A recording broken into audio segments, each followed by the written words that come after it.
and welcome to the Sports Doyen with me, Kushagra, and we're here today for the look at the biggest match of the weekend this season, probably the biggest match to have taken place up until now in the Premier League. It's Manchester City host Liverpool at the Etihad Stadium, and who better to go to for Manchester City opinions than the owner of MTAG, our guest Manchester City expert, someone who I'm sure we'll keep on calling on, Thank you, as sir. the time goes. Srini, how are you doing?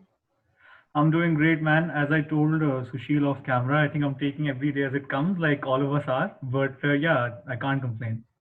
Yeah, just again, once again for our viewers, Srinivas is not just the owner of More Than a Game.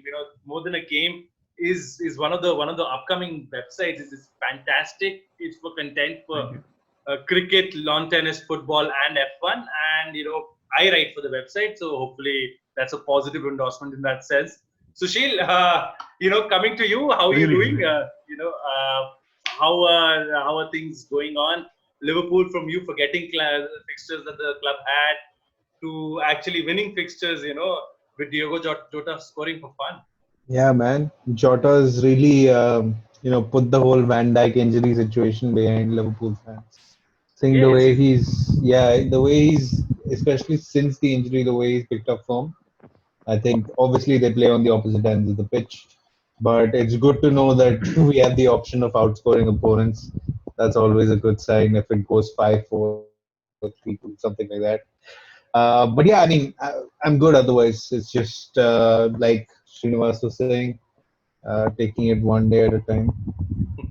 Yeah, and talking about taking it one day at a time, if you actually look at how Manchester City have been performing, Srinivas, I mean, you guys have been really, really good. I know Pep came out. Pep was really pissed off. I remember watching his post-match interview after the West Ham match. He Yeah, was yeah. you could see that he was irritated, but he wasn't irritated with his team's inability to create chances. He was irritated with the team's inability to convert chances, and that is something that we've seen. Also, how heartening is it for you to have seen clean sheet after clean sheet after clean sheet? I mean, that must have been wonderland for you.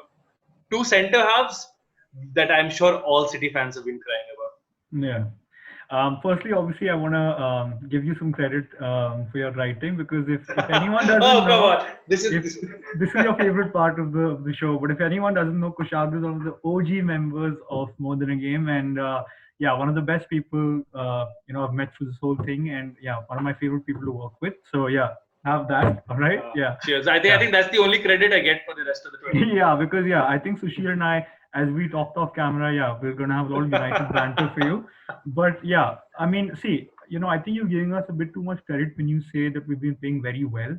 I think that okay, recent results, they paint a certain picture, but I don't think we've had a 90 minutes where we've dominated properly, including the Champions League. We've had spells here and there, like for example, in the Premier League, for example, I think the Sheffield game in the first half we were quite good. The first 20 minutes against Leeds were probably the best 20 minutes in the league. Um, but yeah, I don't think we've been very good. Obviously, we've had a lot of injuries as well. Gabriel Jesus was out. Aguero still out. I mean, he may be in contention for the next game, but still, he's been injured, and when he did play, he looks half fit because obviously he's been out since June. Because Yeah. you know how meniscus injuries can be. They're just very, very irritating injuries, which is why a lot of City fans like myself wanted a new striker in, even though it's not the easiest to get, especially at like a decent price. But like, yeah, I don't think we've been great till now. Obviously, defensively, we look very solid. It's good that Laporte, Ruben Diaz, usually he was playing with different partners, usually Nathan Ake, who also got injured recently. But like, yeah, I think Laporte and Ruben Diaz look very solid.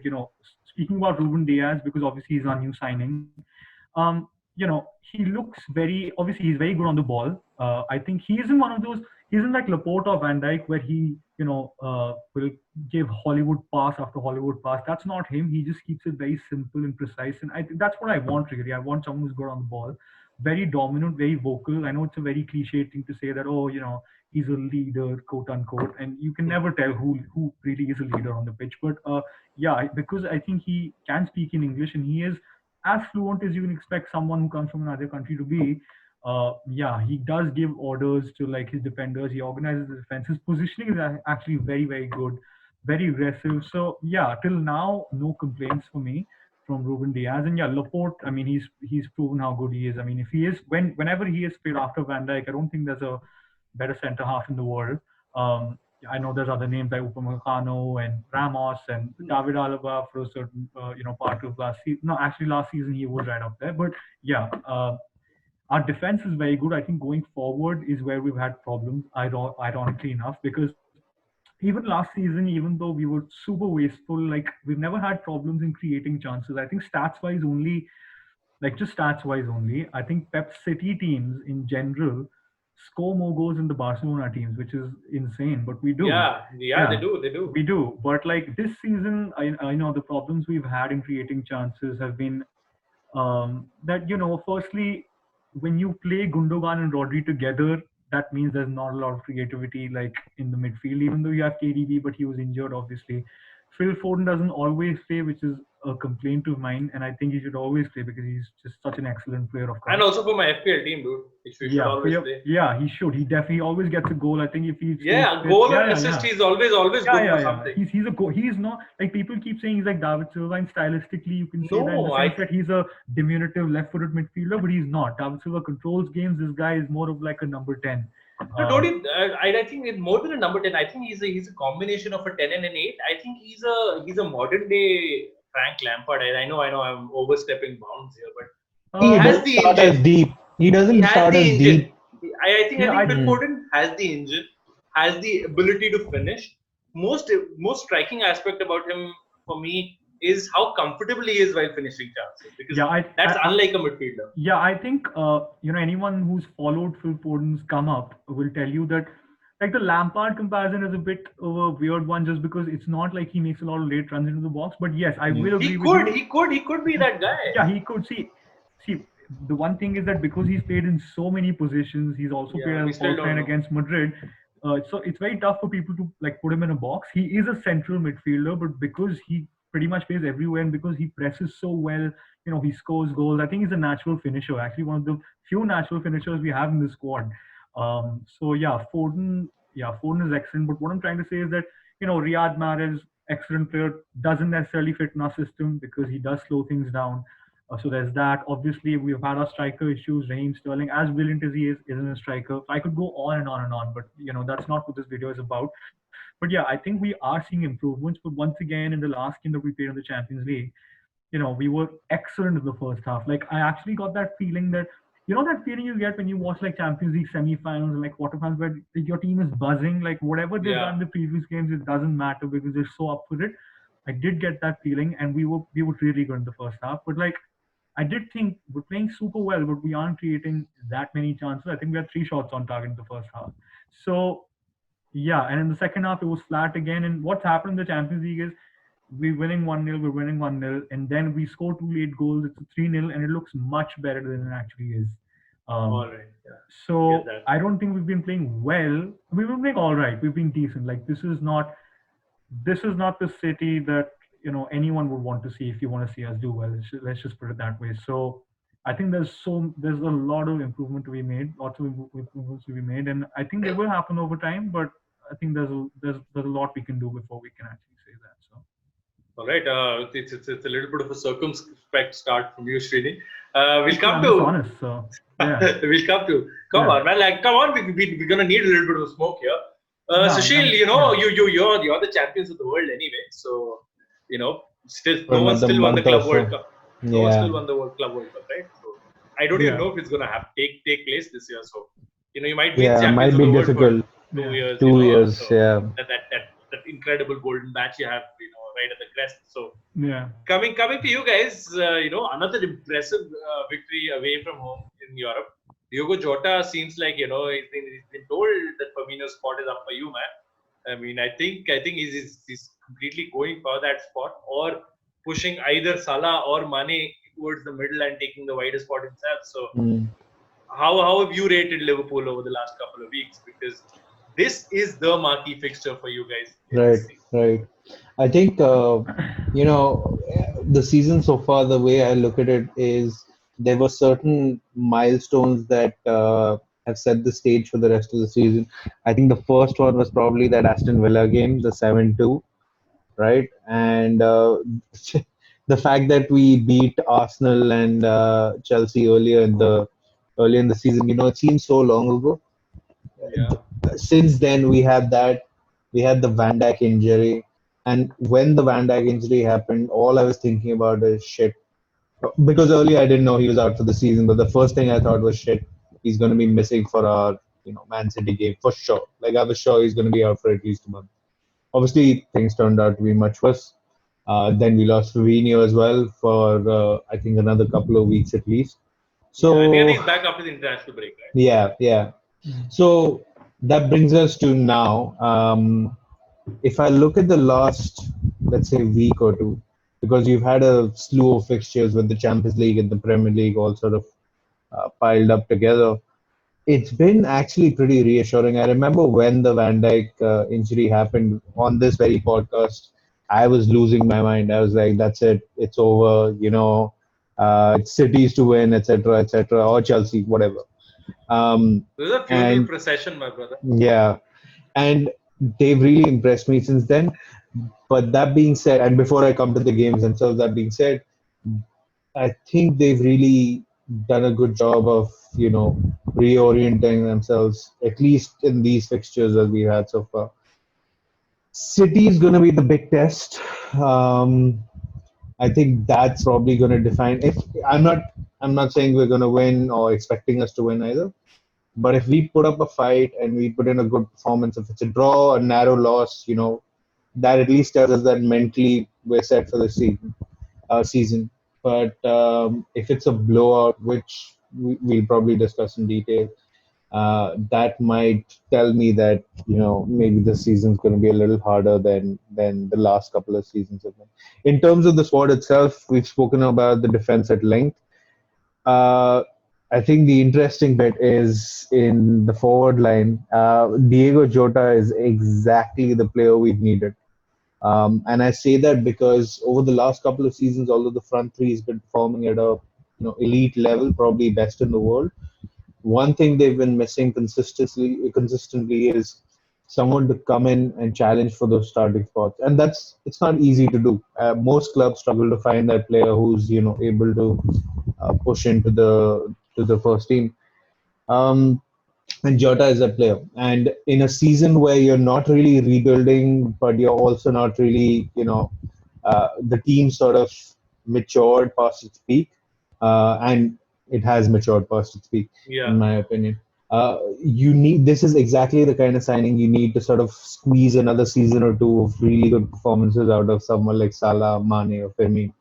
Right? You get complacent for a while after you win trophies. You think, okay, you know what? Let me take it easy. But Jota is the player who's sort of gonna, not just score goals himself, but also help the others sort of stay at the top of the game. So, in terms of whether he'll replace Firmino, Klopp is never the kind of guy who'll hang on to a player for sentimentality. He's shown that time and again throughout his Liverpool career. If you do not fit the needs of the team, the requirements of the team, he He's will take ruthless. you out He's of the ruthless team. that He's way. ruthless, yeah. Yeah. And he's been that way throughout Dortmund, throughout Liverpool. Even before, I mean, I didn't follow him at Mainz, but that's been his philosophy. So when people say, Firmino's not scoring goals, why is Klopp keeping him in the team? I am certain that there is a reason behind it, and that reason has to do with the way he wants the game to be played. And if he thought Firmino was not performing, I can tell you 100% Firmino would not start over the last season or two, right? So there's a reason for him being in that team. In terms of goal output, obviously Jota's been brilliant over the last 2 or 3 weeks. But my hope is either Klopp figures out a way to play all four, and it's pretty straightforward. It's 4-2-3-1. But in that case, you're sacrificing that one midfield spot, and Klopp really cares about the energy coming from midfield. Whether the front four can replicate that in terms of the counter pressing, that's there to be there to be debated, is there to be seen. 4-2-3-1 is what he played with during his successful seasons at Dortmund, so it's not that he doesn't have experience doing it. So, long story short, I think we'll have to wait and see how Jota fits in. If he sticks to what he's been doing over the last couple of weeks, you'll either see Jota, replace one of the front three, depending on which game they're playing, or he'll go with the 4-2-3-1. For the City game, I think he might revert to um, the 4-3-3 and probably stick with Firmino, Mane, and Salah. He's a little cautious about throwing players into the deep end in big games. So let's see. I've been wrong about his team selection before, so don't want to speculate too much. So yeah, so you spoke about Klopp being ruthless. This struck me. I remember following Dortmund very religiously. Late 2010s and early 2000s. Sorry, late 2000s and early 2010s. So I remember Lucas Barrios being a striker at Dortmund, who was a very good striker. I think he was Paraguayan, if I'm not wrong. Yeah. And he was a good left-footed striker. He was the main striker for Dortmund in that 10-11 Bundesliga winning season. And what happens after 10-11? Klopp shifts him off to, I think, China in 2011. Yeah. And Lucas Barrios was sent to China because they signed someone called Robert Lewandowski. Yeah. And, he has an eye for a talent. He has an understanding for a talent. So in that sense, I'd give Klopp the benefit of the doubt there. But, a lot of people do see Roberto Firmino. A lot of people do see the link-up play that he does bring to the team. But the goal output, honestly, is not worthy of a person playing in the attacking half of the field. So I think that's something he really needs to work on. If not, if that Emil Heskey role is, being replayed there with Roberto Firmino in a more classier Brazilian and a better teeth way, so then I'm sure that'll be a good thing. Can I just add to your anecdote before you move on? Do you know the season before Lewandowski joined Dortmund, he was supposed to join Blackburn Rovers? Yes. Yeah. Bro, he crazy. should be really thankful to that volcano. He didn't have to play with Allardyce, dude. Yeah, I mean, I think Blackburn did that with Lewandowski, and they did that with Zidane and Sherwood also famously. So yeah. I think they're used to it, I guess. So yeah. Wow. I don't know. Beyond words for me. That is. So we'll come to the more interesting aspect of the video, Srinivas and Sushil. This is the time when I step back and I let you guys have the rates. So just for our audiences, these guys are going to make a combined 11, and if you guys really want to have a go at it, you can choose a manager as well. But I would leave it for the two up to Nah. It's your playing ground, Sushil and Srinivas. Whoever wants to take it ahead. I'll just start with the goalkeeper and then move ahead. So I was gonna say we should try something funky and start with the forward line instead. Oh, you can because I know goalkeeper would be a tough selection. Goalkeeper was actually the toughest, I think. That's probably the spiciest. You know what it is. Firstly, United stepping back for Liverpool and City to take over. Where have I seen that before? Wow! Fuck off! I had that saved. I was like, okay. I won't mind if you sign off now. I'd say that's a good one. That's a good one. Yeah. We could probably clip this up as the trailer of the video. Yeah, I mean that's what I do. But I mean, what I was gonna say is that I don't think the keeper. I guess I am starting now, but I don't think the keeper bit is that hard. And see, I love Edison. I think he's absolutely amazing, but you'd have to be very deluded or blind to deny the fact that he wasn't at his best last season. I think he had a 6.5 on 10 sort of a season. I think he was quite error prone. I think sometimes he's just susceptible to just like he's just like Jordan Pickfordism. And no, he's not. Pickfordism, come on, man. It's not that. I mean, go ahead. I'm a better keeper than Jordan Pickford, and I'm not even. That's not even banter. That's like the most serious thing I'm going to say in this video. But and a better tackler, But I think Alisson definitely does pip him just because I think Alisson is more consistent. I think ability-wise and talent-wise, I don't think it's a case of where Alisson is better, Edison is, or Edison can't have a better game, because even in the Leeds game where Edison made a bit of an error, he was also unreal. So Edison has been good since then, and he's brilliant and he's so integral to our team. But yeah, I think Alisson takes that one. So that's 1-0 Liverpool, I guess. So yeah. Alisson. Yeah, just talking about, I think the point that I was going to raise and that Srinivas has already sort of brought up is just the consistency, man. Yeah. I think the main issue with Allison is maybe he gets injured a little too often for a goalkeeper, which Yeah. is unfortunate. Hmm. But so far, it hasn't been that harmful for Liverpool because it's always happened towards the front of the season. Hmm. But in terms of when he is in the squad, when he is playing, there's there's something in the way he plays, in the way he conducts himself on the pitch. Uh, he controls that area in the ways that really good keepers do, Yeah. right? And to the extent that at times Liverpool would just have Van Dijk and then Allison at the back, and that would be their defense for a majority of the game. Yeah. Like you could not do that. I know this is a bad example, but you couldn't do that with Loris Karius. Couldn't do that with Mignolet. That's a great Uh, example. yeah, exactly. And the amount of freedom it gives you, even going forward, Yeah. right? When a goalkeeper makes you a better team going forward, that's probably something that I have. That's probably not spoken about as much in the case of Allison. So Yeah. yeah, I mean, I think Edison's a great keeper too. Yeah. But I think, like he was saying, like Srinivas was saying, last season was really poor for given his standards. Yeah. So we'll see what happens this season, but I think Allison pips it for me as well. Yeah. Sure. Okay. Come on to the So defense, guys. I mean, yeah, now I that mean, you've Okay. started traditionally. I mean, if someone if someone's clicked on this video thinking, oh, there's gonna be two crazy Liverpool and City Yeah, man, fans, there's going to and be some sort of yeah, I mean, I'm Yeah, not. Let's just unfortunately. say I'm not gonna fight John Stones' case here. So that's No, everybody let's needs to know. I don't think let's John yeah. Stones fights We'll his fight. own case. He doesn't. So- He Okay, doesn't. let's do this. Let's do this. Yeah. I'll let's name all four of them at one go, Yeah. and then we can debate each position as and when it comes up. Go ahead. Okay, so I'm gonna go with Trent, Laporte, Van Dijk, and Robertson. but Yeah, I And think- by the way, yeah, Yeah. we're doing unfit players now. yeah, we can do unfit players. I mean, see, I'm man. not gonna leave out Van Dijk just because Jordan Pickford broke his leg in two. He Look, did not break his leg. It's just an ACL. It happens. Look, Anyway, yeah, go ahead. See, I want to get company back in this team. So if you're talking unfit players, I mean, no, I think. See, But to be fair, if Yeah. Company was there, I would have put him in place of Laporte. I think he's a better defender than Laporte. yeah, I mean, I think. Yeah. I He think was.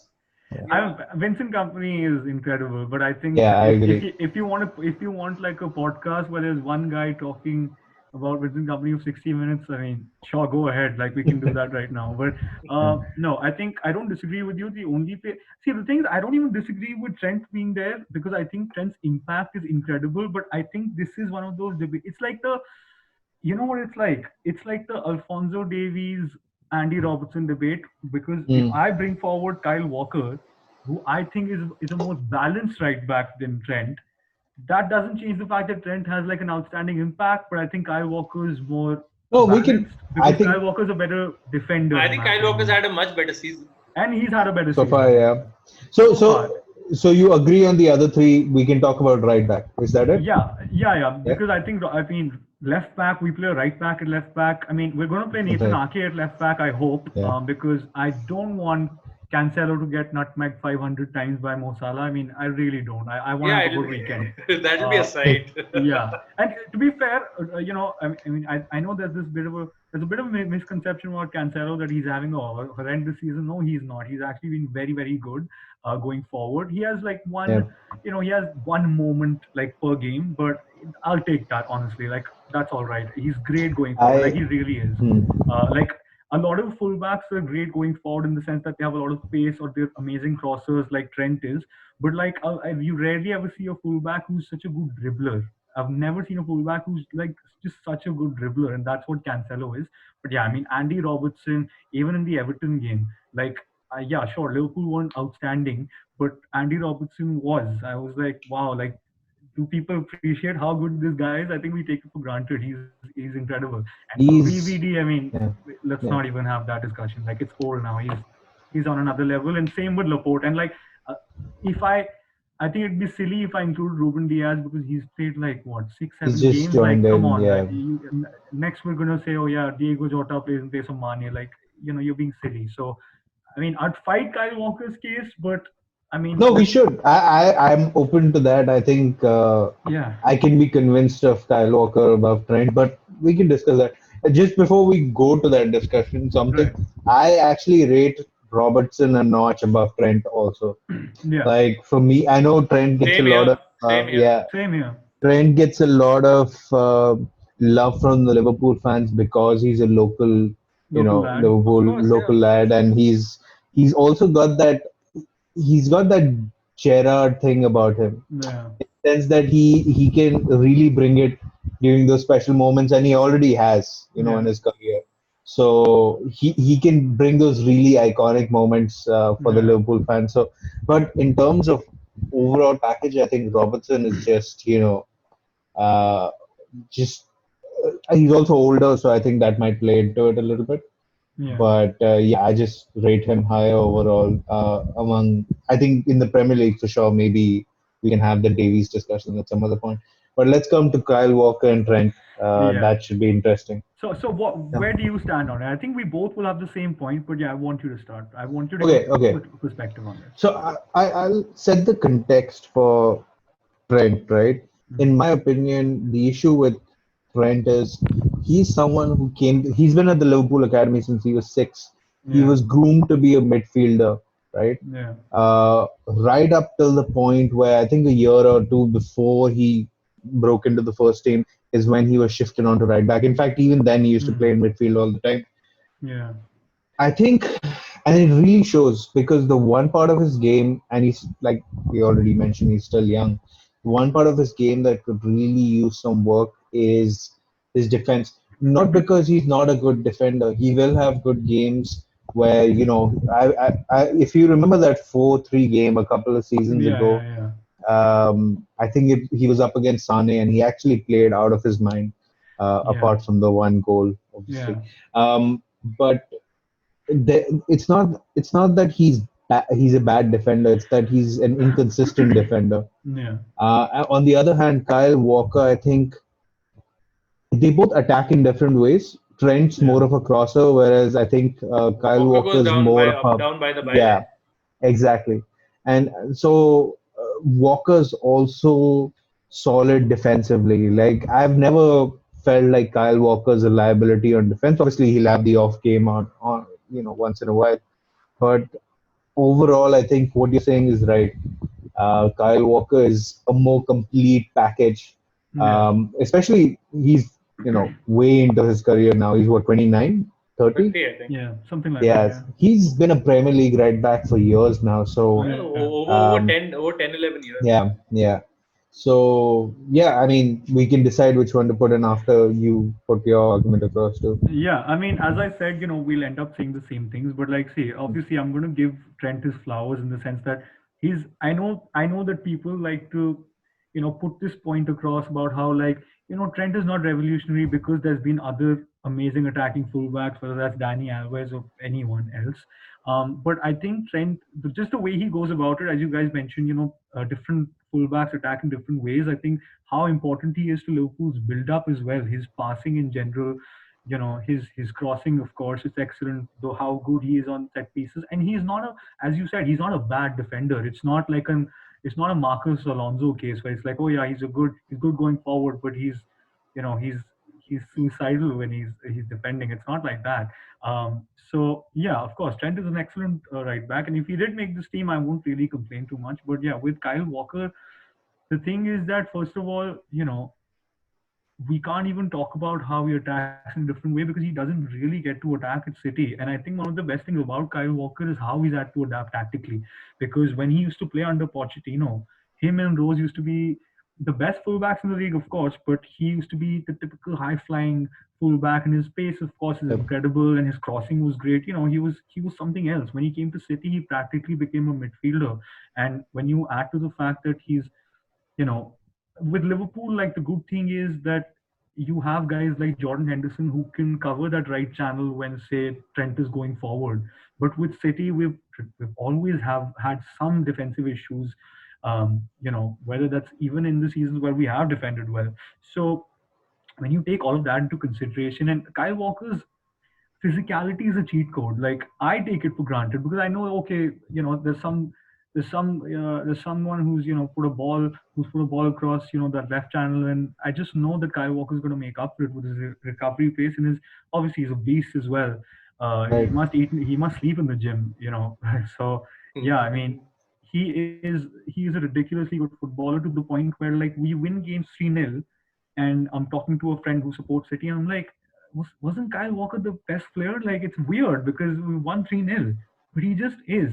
So, and especially this season, like Kyle Walker's played every minute of every game. Like I want him to be rested, but he just doesn't get rested because he's just so good. Like the reason why Cancelo couldn't break into the team as much as he wanted to is because Kyle Walker is practically perfect. The only mistakes he does make, which everyone does make, I think the only issue is like a bit of an awareness issue where he's like he maybe doesn't see that someone's making a run behind him, like how Aubameyang scored that goal in the FA Cup semi-final, against Yeah. us. And the first goal that he scored, Kyle Walker lost his man for that. But apart from that, there's not very much I can say. Kyle Walker is our most consistent player, and obviously people will say KDB, and because KDB is so good, he can have a 6-on-10 game and still give 2 assists like he did, 2 nights back.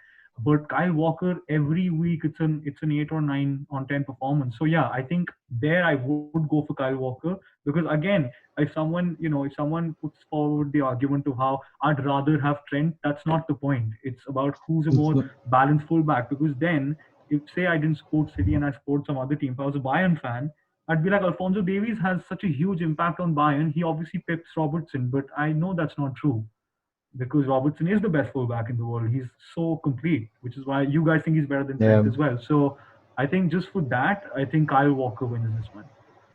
Yeah, Oh. I think I'll go with Kyle Walker too. Yeah. This is gonna have like 5 views there. There is no spice there. No, but It's bland as hell. that back five: Allison, Robertson, Ridiculous. Van Dijk, Just to Laporte, think of Kyle that, Walker. I actually Yeah. really enjoyed the constructive debate, and I Yeah. don't know Srinivas whether it's Srinivas talking or it actually made me think a little more about Kyle Walker. Suddenly I think thinking, that's why just is he so insecure about his spot in the England setup? Because I think Gareth Southgate he's just messing this English generation up. I mean, yeah, not to digress, but I don't think Gareth Southgate should complain this much because he wants a team full of right backs. Like he'd have Tariq Lamptey playing as a striker. So I think Yeah, he he should has take what he gets. Kieran honestly. Trippier. He doesn't pick Van Bissaka. He has Kyle Walker. He has Alexander-Arnold, and then God knows how many. Just waiting. Luke in the wings, Ayling, put him in there as well. Oh, Reece James. Reece James, Luke Ayling, put everyone in there. Yeah. Or Luke Ayling is English. I thought for his sake he would be Scottish or Irish. I think he's English, but let's do a throwback. Let's get Klein in there. Let's get Gary Neville. Let's go all out. Get Jamie Carragher out of retirement and put him on the right. That's fine. Yeah. I guess Sushil, we'll not have such an easy time. So what is the formation that you guys are looking at? Is it a 4-3-3? 4-3-3 for both teams, right? So 4-3-3. The thing is, right? I will. I think I know what he's gonna say, but yeah, go ahead. See, the thing is that if anyone watches this video, I mean, which they will obviously, because wow. I can't say no one's gonna watch this video, but हम तो देख ही लेंगे. हम तो देखेंगे, but what I'm saying is कि मैं मानता हूँ कि हाँ, sure, Liverpool will have more players than City in this team, and I'm fine with that. But I want to get in as many City players as I can, and I also don't want people to comment saying, "Oh, this team is too attacking." That's not the point. That's not how combined 11s work. Let me put this out there. Combined 11s don't happen in real life. De Bruyne is not going to play with Trent unless De Bruyne goes to Liverpool or vice versa. I know. De Bruyne was a Liverpool fan. Yeah, right. Yeah. So I don't think he's gonna. Yeah. I'm gonna go for a 4-4-1-1. 4-4-1-1. Yeah.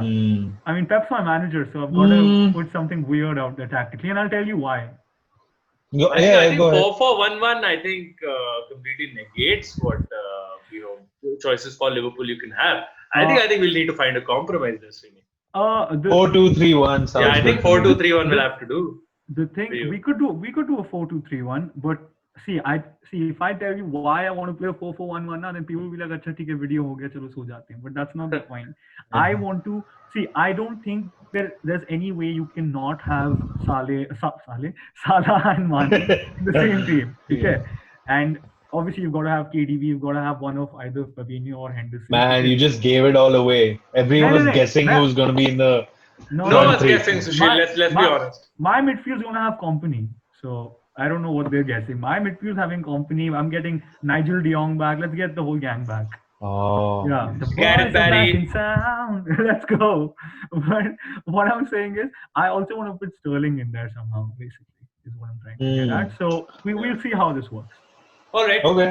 So what I'll do is you both get a selection of how many midfielders do we put? I think we should put two, honestly, because there's so much attacking talent now. Okay, you both get a selection. Mhm. You both get a selection of two central midfielders, and then it can be a 4-2-4 for all I care. You just need to give me 4 attackers. Okay. Cool. Cool. Yeah. So two central midfielders, right? Yeah. Okay. No, that's good. Go for it. 4-2-4 now. That's the formation. So should I? Okay, that works. Go ahead. Should I go with? Should I tell you both or just go one by one? Go with both. The same way you want. I Both think of you Uh, tell your choices, then you can debate. I think you should tell me one because Nigel De Jong or Gareth Barry are making their way to the team. So. I'll go David with Dell, K- he's still playing. Yeah, of course. Yeah, he is still playing. You can ask him to board the Liverpool bus and come along. Yeah. No, go Well, ahead. I'll go with the obvious one first. KDB is going to be in the midfield, no question. Yeah. We can wax lyrical for hours about how he's the best player in the Premier League. Has been for a while now, For 4 years except now, I the Salah season. Yeah, Yeah. I'd say that one season Salah was better, but yeah, I'd say, think yeah, overall, I guess, 3 out of the 4 seasons. That's a Yeah. debate for another day. But anyway, I'm gonna ignore that. Yeah. Yeah, so KDB is in there for sure. I think though one thing I will say about KDB is I think he's past his best in terms of his career. I think his best seasons in his late 20s are already behind him. We can talk about it, Srinivas. Oh, okay. Yeah. Okay. I'm not saying he's not a good. See, I'm people not are saying. looking for controversy. Let me clarify. I'm not saying he's still not the best player or the best midfielder in the league. That's not what I'm saying. I'm saying he's still the best player in the league. But I think personally for him, he's sort of, he's just about turning the corner on his career. I'm not going to interrupt you. Keep going. Okay. He's 29. I just checked. Yeah. Keep going. No, I mean that's anyway. Let's come back to that point. My second midfielder. Anyone want to take a guess? Thiago, I guess. I mean, the end of story. I don't think we need to discuss. No, I was not going to say Thiago. I was going to say Fabinho. Not Hendo? Not Hendo. Fabinho for me. Dude, like it's Henderson. I would say Thiago Alcantara, won't you? No, it's Fabinho for me. Any day. To be fair, I agree. Even though Thiago is like a better midfielder, but like he probably is. So there's no basis. Oh, I mean, no, not just that. Now we are going for a balanced team. I thought you were just going for the best players. Bro, you're gonna end up with something weird then. No, I'm going for a balanced team. I think both of you agree. Yeah. I think Kevin. No, I think wait. Let me clarify. Okay, Fabinho is not just a midfield destroyer. He's also a really good deep line playmaker. If you've ever seen his passing, particularly out to the wing backs, it is insane. The balls he puts in, the goals. You remember the goal Mane scored against Manchester United in that game after the ball Fabinho put in. Like, he just does that over and over. Yeah. I was watching the match with Sushil. We were at the same bar. Yeah, we were. It was a Manchester United fan. Yeah. It was a United bar and Sushil was the only Liverpool fan there. Was it Rudo 4? No. It wasn't Rudo 4. We had gone to near Nehru Place, right? Nehru Place, yeah. I forgot the name of the place. But anyway, my point is, Fabinho does so much in that midfield. I think people, go crazy about Hendo. They'll probably go crazy about Thiago. But Fabinho is that one guy who really holds it together, and you could see it, the season after he joined, it really took us to the next level. He, along with Alisson, Van Dijk, is one of those, players that fall into that spine. It really makes this team tick. And maybe he doesn't get appreciated as much because of the nature of the position he plays. But I think by the time he wraps up his Liverpool career, I'm hoping he'll be considered to be close to what Fernandinho was at City or, Kante, I guess, at Chelsea. Yeah. So yeah, Fabinho and KDB for me. Yeah. So obviously, if we, I'm laughing already because of the whole KDV thing. It's triggered me in a weird way. Like I'm not angry, but I That's think fine. I am. Yeah, but no, no, I'm not. No, it's not. It's no biggie. But like I think Kushagra does make a valid point about having Thiago in there because if it's a team where we're just putting the best players, Thiago walks into that team Yeah, because yeah, Thiago yeah. was. I mean, Thiago is unspeakably good. Like I It's can't. filthy. It's. I mean, It's Imagine filthy. Thiago what is and De it? Bruyne passing together from that centre mid. Oh Yeah, God. I mean, The I won't passing even. lanes, I bro. What? won't even care about You winning don't games. even play lines. You just put Yeah, yeah, 11 yeah. people in your box. Yeah. Yeah, I mean, Thiago is as classy and as like, he looks like a luxury player, but he's not. That's the best thing about Thiago. Yeah. Like, it's sort of like Verratti, but obviously Verratti is injured all the time. But like, Right. Thiago, I mean, I don't have to go on about Thiago, but what I'm trying to say is that Thiago, if we were to go by that logic, yeah, sure, Thiago walks into that team. But yeah, I agree with Sushil. I mean, I would have gone for, I mean, Fabinho, Hendo, I mean, any one of them, honestly, because Fabinho is brilliant. And you have to factor in the fact that he is super versatile. We've seen him at centre back. And I think that is a Yeah. discussion worth having because it's not like, even if he wasn't good there, I mean, that's all right because he's a world And he class used to midfielder. play. He used to Wasn't he a play right right back when he back Right started? back in at Monaco as well. Monaco Yeah. during the semi-final run. Even Yeah. Real Yeah. Madrid, he played right back. Right The back. couple Yeah. of appearances he had. Yeah. But yeah, especially at Liverpool, we've seen him at centre back, like obviously we've seen him at DM, but if we've seen him in another position and having like a bit of a run there, it's at centre back and he was excellent. So yeah, Fabinho goes in there definitely.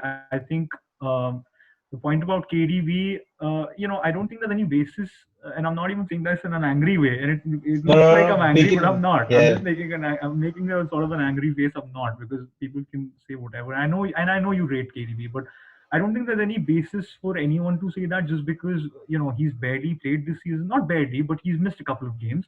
But yeah, what happens with KDB is that like this season he hasn't like it's sort of like a Messi thing where like Messi could have a 6 on 10, but it's everyone else's 9 on 10 type of thing. So like in the mm, last two champion, like in this week alone, because I forget that the Champions League is like the Premier League now, where we watch it every week.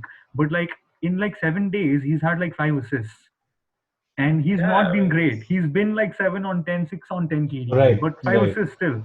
And not that that's the only thing you use to judge a player, but yeah, that does show you that this guy has like ridiculous amounts of quality. But yeah, I mean, we'll see how good he is over this season. yeah, But yeah, I think KDB has. I mean, he's done enough for me to not even yeah, yeah. justify his case. But yeah, I agree. Yeah. KDB and Fabinho definitely walk into this team. I mean, if that's your midfield and if you're not winning, Premier Leagues and Champions Leagues, what are you doing? So yeah, I think we're Yeah. pretty set on that one. So now the four attackers, isn't it? Yeah, Oh yeah, four attackers. I'll let Sushil, take this. Yeah, Once again, Oh, Sushil, you start. yeah, go for it. Okay. Let's start with the two wide forwards first. Then we Yeah. can come down to the center. So I'm not considering Salah for this. I think in the sense that I want him to be in the center. So I'm Okay. gonna, debate Yeah, to have him yeah. there. I thought Yeah, Jota इतनी जल्दी क्या है? no, no, ज़्यादा no. हो गया. Yeah. So let me start on Jota the मार left. लिया. ये सब बातें I मत think- कर, illegal है ये सब, मैं नहीं करता. हाँ. I think I'll tell you why I'm saying this. Because when I'd come in, I sort of thought about it from a 4-3-3 perspective. Right. So I sort of had to make adjustments on the fly. Right.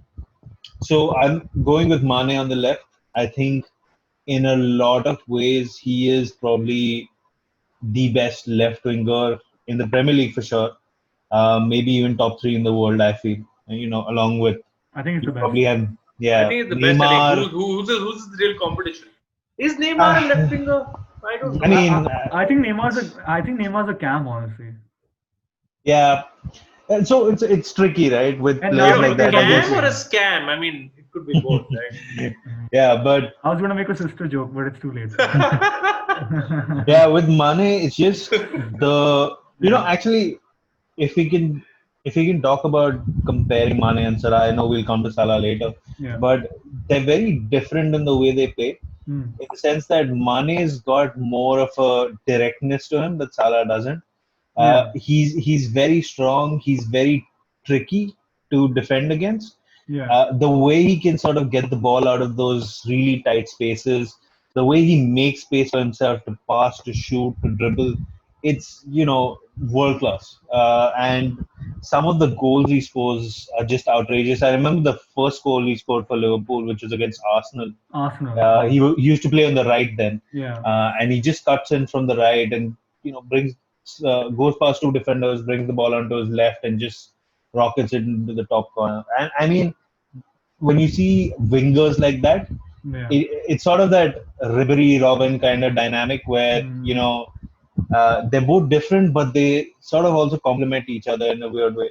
Yeah. And with Mane, I think he's been in the squad longer than Salah has, so he's really made a name for himself in the Liverpool sort of lore among the fan base. And I think by the time he gets done with his Liverpool career, he'll probably be considered one of the greats. I think for me it's Mane on the left for sure. Yeah. On the right, so back to the original point that I was making about having to switch formation. One of the things I was confused about, I wasn't sure who's going to be the third midfielder, right? Yeah. I was going to go with Fabinho and KDB for sure. But then there were so many people who were really solid in attack that I felt like that one midfield spot would probably just be wasted on someone. Exactly. So I'm glad you changed the formation. And that lets me put Raheem. I was confused between Sterling and Silva, Bernardo Silva. But Silva's really dropped off over the last, 12 months or so, 6 to 12 months. I really thought he'd, slot in seamlessly for David Silva after David Silva left. Season, yeah. Yeah. And there was talk of him being, Ballon d'Or material. I never really bought that, but I thought he was still really amazing.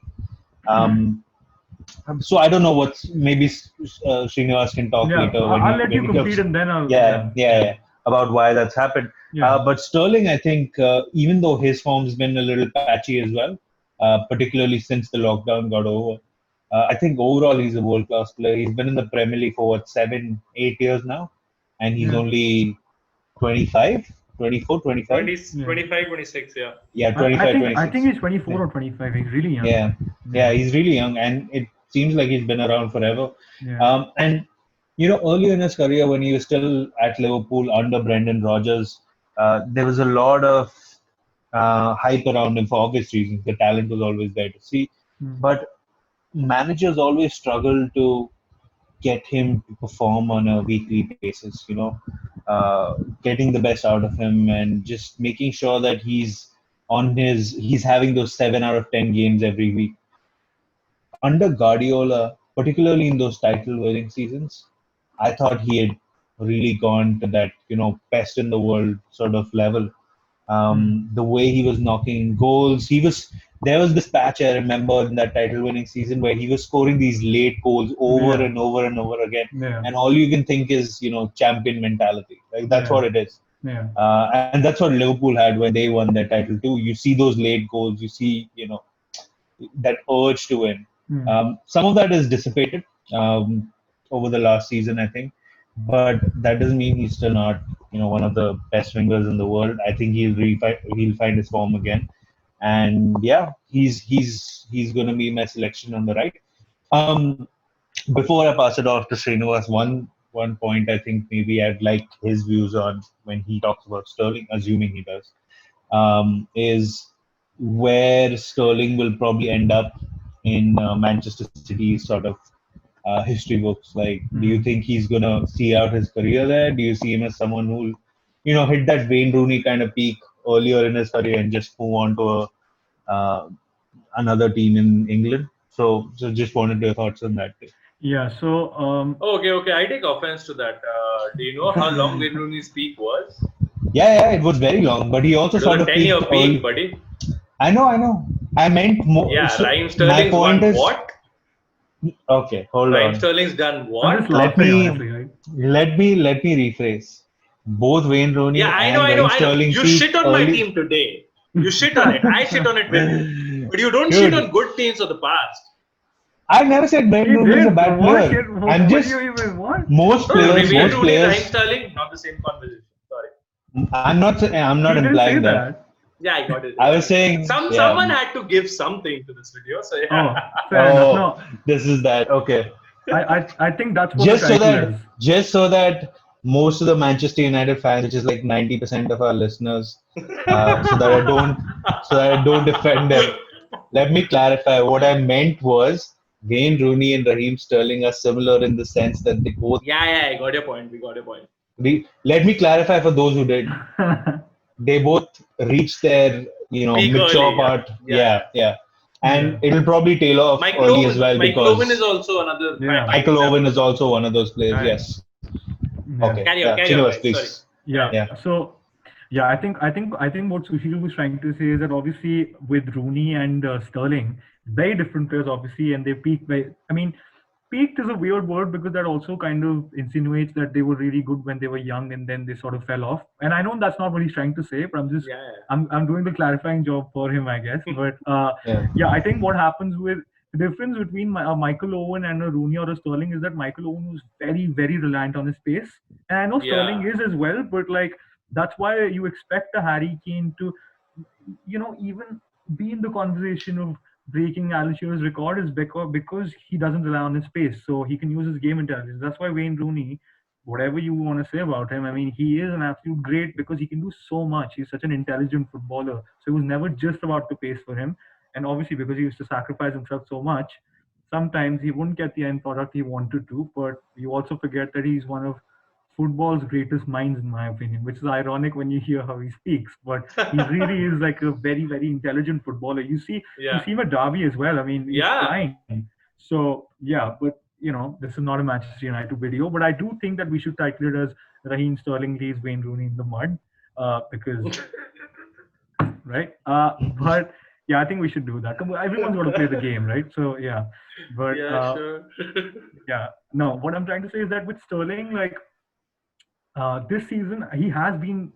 The thing is, no one's been great this season, and that's also because like what happens is that I think Pep tried to like sort of what happens with Mahrez is that he comes inside and then he takes a touch, he slows the game down, because I think Mahrez is like an individualist. Like Mahrez is the sort of player who you build your team around. Mahrez is your Neymar or your Messi, in a sense. So you let Mahrez do whatever he wants to. You give him free reign.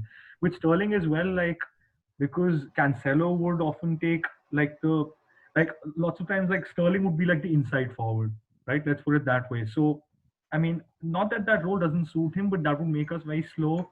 And because that made us slow, you know, uh, our team in general wasn't performing that well. But I think the thing with Sterling is that what we've heard, at least from the reports we've read, is that Sterling has always been open to move to Real Madrid.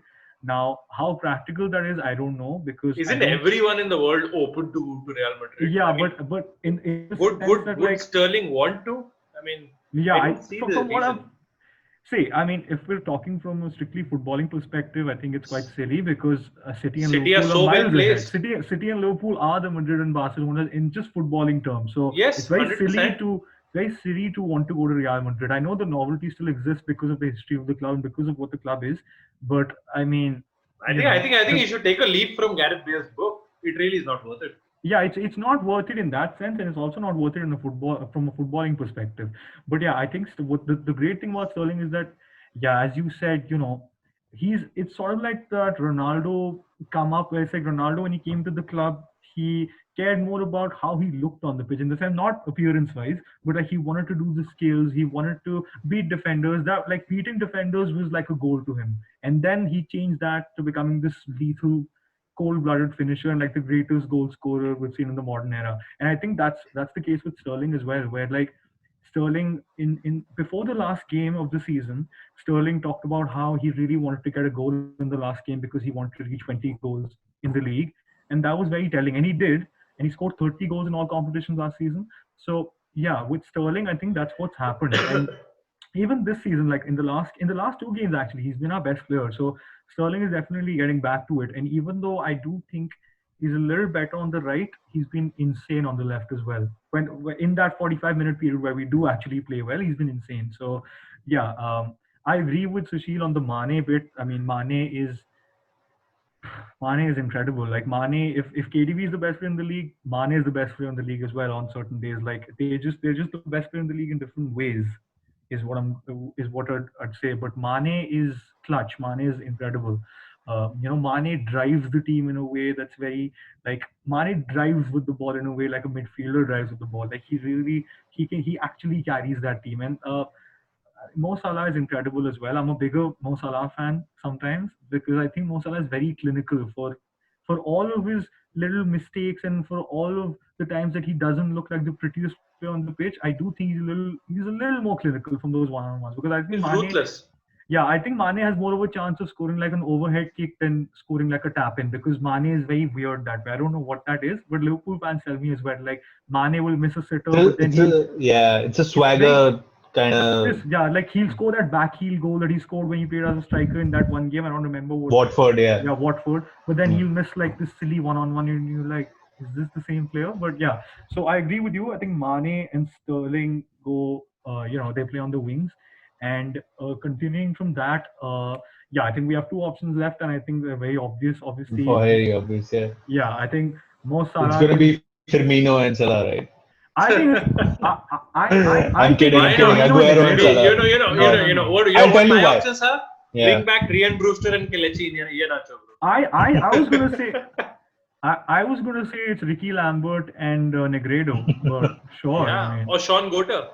No, man, it's feed Aguero the and goat and Salah. he'll score. And Feed the yeah, goat and he'll score. Yeah, yeah. exactly. Sean Goater. Gary Neville knows how good Sean Goater is. So yeah, Yeah. this is that conversation. But yeah, I think Salah and Aguero definitely make it. I don't have to say anything about Aguero. I mean, I just don't. Especially when a United fans on this call, I don't. But No, man, like it doesn't matter. no, I don't I care if keep it making this matters. agreement. I keep making this argument even Yeah, today that up until before this season, okay, this season that man has been just unreal, Harry Kane. Up yeah, until this season, the yeah. beginning of the season, for me, Aguero was head and shoulders the best striker in the league. Head and shoulders Yeah. above. When even a half-foot Aguero, I would take a half-foot Aguero over an Aubameyang or over a Martial or a Firmino. I wouldn't even consider in that conversation. Uh, And I know that's me, but yeah, Firmino I wouldn't even consider because he's not a good enough finisher for me. For me, Sergio Aguero has been the player of the 2010 decade. yeah, for sure. I mean, Sergio I think Aguero. he's been better than David Silva. He's been better than Vincent I Kompany. agree. I think I he's been agree. crucial to Manchester City's success over the last 10 years, and I think Hmm. he still is criminally underrated. Yeah, I mean, that is my He only. still never made the PFA team of the no, season, he's made right? it once. He's made it once. Once, most The recently. problem is the man is not able to stay fit. He's got Yeah. shittiest knees in the world Yeah. and shittiest I think that's hamstrings. more recently, right? Before No, that, no. he was. This has No, been it's there for actually 5-6 years it's now. it's actually Hmm. a thing where like Aguero. The thing is that Aguero came to the league in 2011, and the fact that he's Can you still believe that? really, really good. Like, okay, he's not like at his very, very best, but he's still world class. Is like it's weird. Like it almost is weird. Like I take it for granted.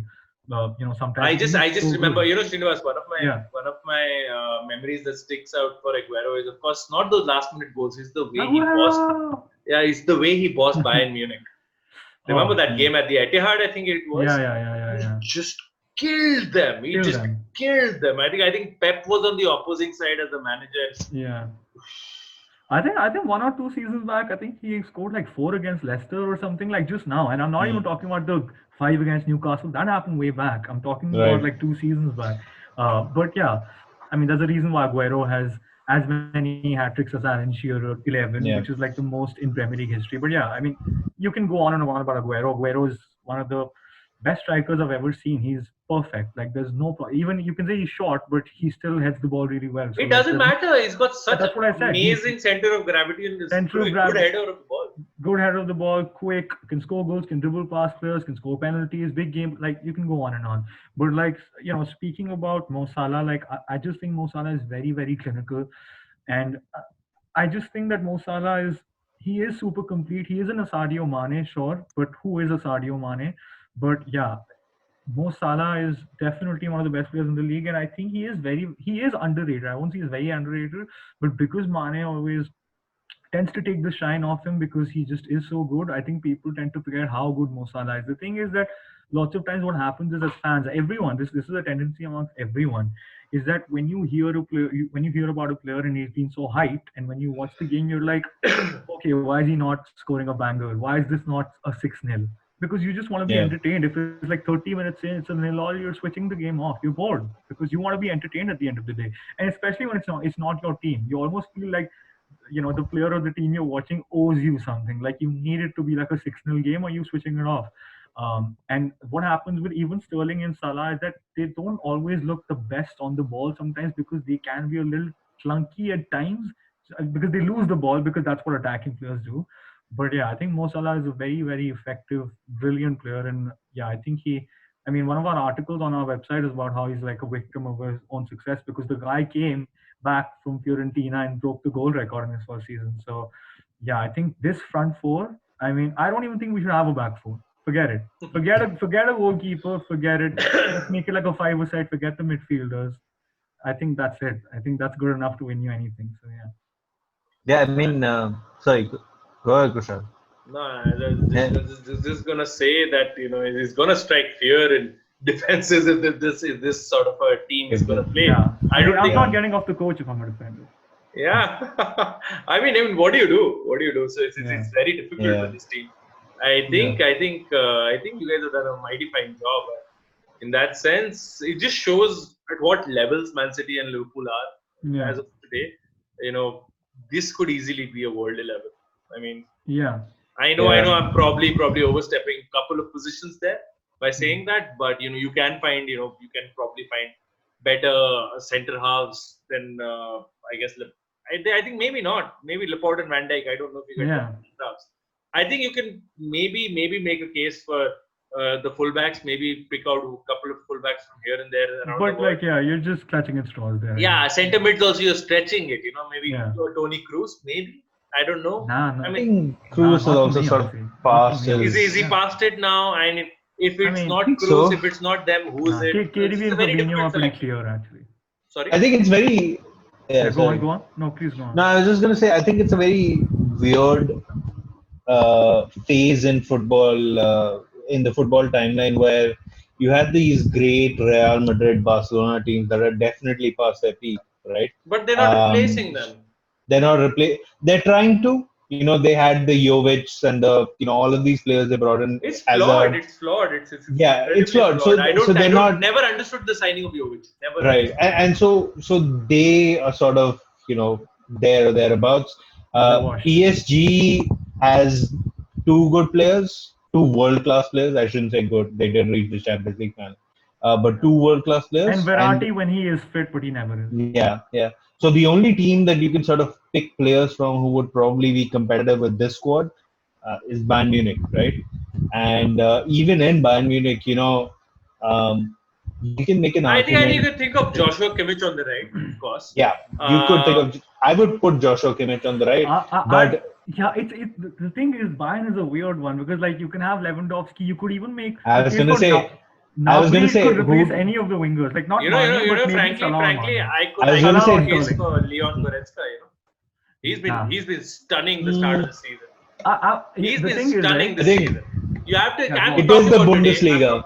It is the Bundesliga. I mean, as technical. Man. I'll explain what I mean. Bundesliga is also Farmers League. I'll explain what I mean. I will explain what I mean. Yeah, there's not that much of a gap. I think one thing before I explain myself, they're really missing Thiago. Precursor to Bayern beating someone 5-0. Yeah. I think one of the reasons why I said that about the Bundesliga is they're similar to the Premier League. There is a clear upper crust there. And I'm not talking about Bayern. Bayern are obviously in a league of their own. But even among the top teams, there are these 3 or 4 teams that are now, over the past season or two, really establishing themselves in those Champions League spots. Earlier, I think it was sort of, a toss-up after Bayern and Dortmund. It could be anyone. But now I think Leipzig, Gladbach this season, and I think last season they did decently as well. I think you can see, that sort of upper crust building up. And given that, a lot of the traditional German powerhouses aren't doing that well anymore, Where are Schalke? Schalke the season bottom half, I think. I think No, I don't remember. I think Schalke is probably. Anyway, that's not important. I They're think definitely, a couple of weeks back they were without a win for the entire calendar year. So yeah. my point So is, yeah, it's so not. as usual, coming back to the video, as the moderator, once again done a very poor job.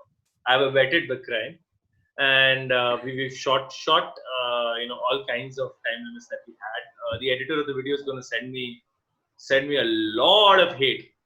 He's going to send me a lot of hate with other channel members are going to tell me it's because of you we don't get views. Who's going to watch your 50-minute videos, you idiot?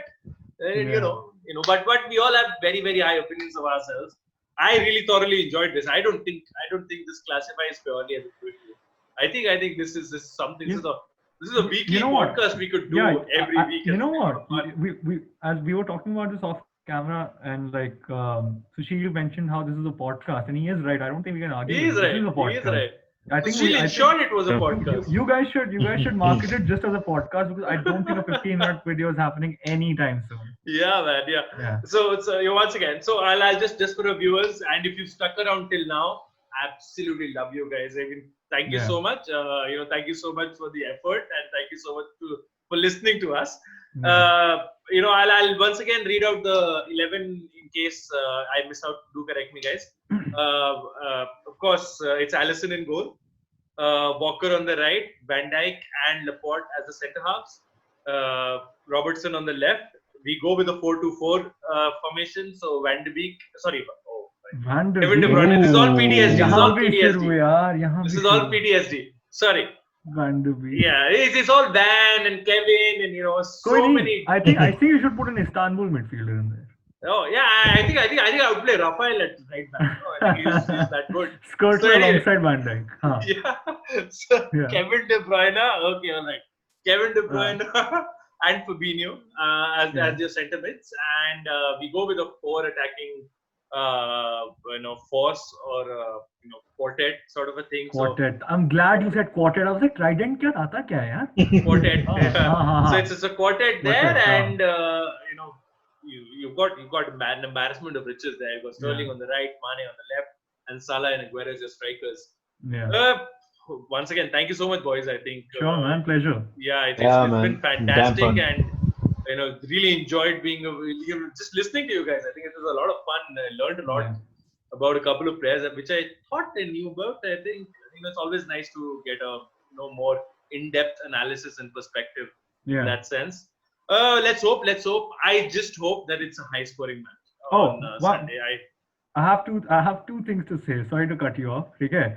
One thing is I want to ask both of you what your predictions are with the scorers, right? The scorers. With the scorers, right? And another thing I want to add is that obviously this was such a nice chat, and it once again proves that Liverpool and City are leading the way, and United just have to watch. So You know what? You can only flog a dead horse for so long, right? There's no point there. But I agree. I accept that. There is no point. I feel bad actually. You're not even saying anything back. You know what I want. There is nothing to say back, my friend. There is nothing. Yeah.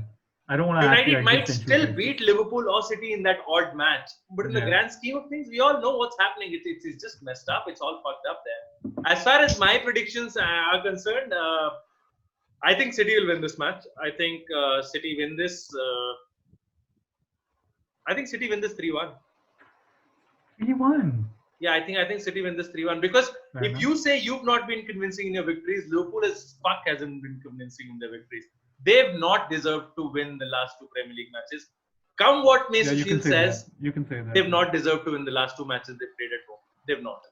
West Ham, if nothing else, deserved a draw. Same with Chelsea. And but if you win, who cares? No, Sushil, your time for a debate is over now. We'll see it. You can. I thought he asked for the prediction. Yeah, just your prediction. Just your prediction. Because I don't think Liverpool will be that good. I will go with 2-2, and the scorers will be. Oh yeah, I didn't give the scorers. You can, I think it'll be Mane scoring both, because I think that course, side Mane. will probably be, yeah. And then for City, I don't know. I mean, where would the goals come from? I'm seriously like maybe Sterling, but I don't. He doesn't really perform well against Liverpool in general. Yeah. Liverpool Um, and United. I don't think yeah, he chooses He not did to in the perform. last game. The last game was the 4-0 was the only one where he did. I think one of them might be a corner and like Laporte or Diaz scoring. Yeah. And the other goal might be KDB or someone from midfield. Okay. So Basically. Yeah. yeah. So Kushagra, you tell me what your scores are, and then I'll also give this a shot. I think in the amongst the goal scorers, it could probably will be Mane. And for City, I see Raheem Sterling scoring. I see whoever plays on the right. I don't know if he'll start Ferran Torres or Riyad Mahrez. I don't know who he'll start, but I think I can see one of them scoring, and I can see a goal from a corner. I don't think Liverpool defend corners very well beyond So my who's leg. gonna score that one? I would think Ruben Diaz. Ruben Diaz. All right. I think he attacks the ball better than Laporte. I don't know. Yeah, That's just yeah. my He general seems like more of a threat from set pieces. He does. Yeah. I mean, I guess so. Yeah. I mean, my prediction's the same as Sushil's. This is like the most. This is the like most dull preview in the world, dude. Yeah, my score prediction is the same, 2-2. Like, I don't think we lose this one. I actually don't think so. I think we either win or we get a draw. Obviously, it's going to be super. It's going to be an awful watch, honestly, because I'm going to be nervous throughout it. But yeah, I think it's going to be a 2-2. For us, I don't know why I keep thinking Sterling. So I'm going to say Sterling because that's what my gut says. And same as you guys, like I thought that, I've been thinking that, okay, we may score from a corner, Diaz scores, but I think I'm going to go for, I'm going to be KDB boring. free kick would be nice. I'm going to be boring and say KDB. So Sterling and KDB. And for Liverpool, I'm going to say, Jota? Have to go with Mane first. The thing is, na, कि मेरे दिमाग in my brain, I keep thinking of Jamie Carragher saying Mo Salah, Mo Salah. So I keep thinking Mo Salah. Biases you against it. Yes, I can just picture him saying Sadio Mane and Mo Salah like in my head. So I can't. But yeah, I think Mo Salah is going to score because he loves to score against us. Yeah. And you know what? I'm gonna say Mane is not going to score. And I'm gonna actually, you know what? Mane is gonna score. Forget it. I can't even think of who else is gonna score. I can't see. It could be a Diogo Jota who started. No, man. I think Mane always comes up with like a banger in one of these games, in the big Mane games. is gonna Like top corner. It'll be very irritating. I can tell. Yeah. All right, then I think both of you have gone for draws. So a neutral's opinion really doesn't matter in that sense. I think both of you would be happy with the draw. In this case, it does. It does. Yeah. All right. I would want City to win. If nothing else, it just makes the league interesting. I know United have got no stake in it, but for the others, at least it makes it interesting. Allows Liverpool to not run away with it like last time. All I want is a league title race. I don't want it to get over by say Jan. You're right. Yeah. That's all. That's all I want. Once again, thank you so much, lads, for joining me here. Sushil and Srinivas, thank you so much. It was lovely to have you here. And once again, absolute pleasure. Once again, to all the viewers, if you guys are still watching, love you guys. Thank you so much. Please pass on your dedication to others as well. Do like, share, and subscribe. Do check out More Than a Game. We'll drop a link for that in the video description below. We'll drop a link to that. Do check it out. Some fantastic content there. And thank you, Sushil, and thank you, Srinivas. See you soon. Yeah.